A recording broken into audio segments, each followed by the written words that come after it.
আপনারা আমাকে ক্ষমা করবেন, আমি ভুল করে ফেলছি। আমি একটা ভিডিও করছি যে আওয়ামী লীগ ফিরতে পারবে না, আর ওইটার জন্য আওয়ামী লীগের সমর্থকরা আমার দুয়ে দিতেছেন। কেন আমি এই কথা বললাম? কিন্তু কষ্টের বিষয় কি জানেন?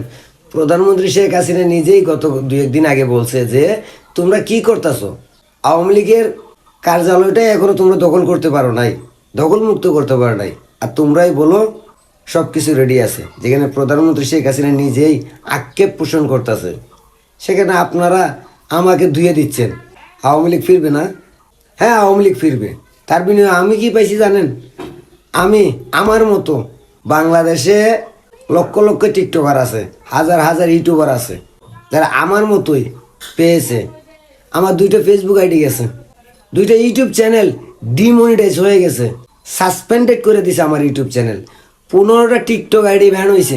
তারপরও আওয়ামী লীগের পক্ষে কথা বলে যাচ্ছে, শুধুমাত্র একটাই স্বপ্ন যে আওয়ামী লীগ ফিরবে। আর আমি বিশ্বাস করি আওয়ামী লীগ না ফিরলে এদেশের মানুষের শান্তি ফিরে আসবে না, তারা ঘরে নিশ্চিন্তে ঘুমাতে পারবে না।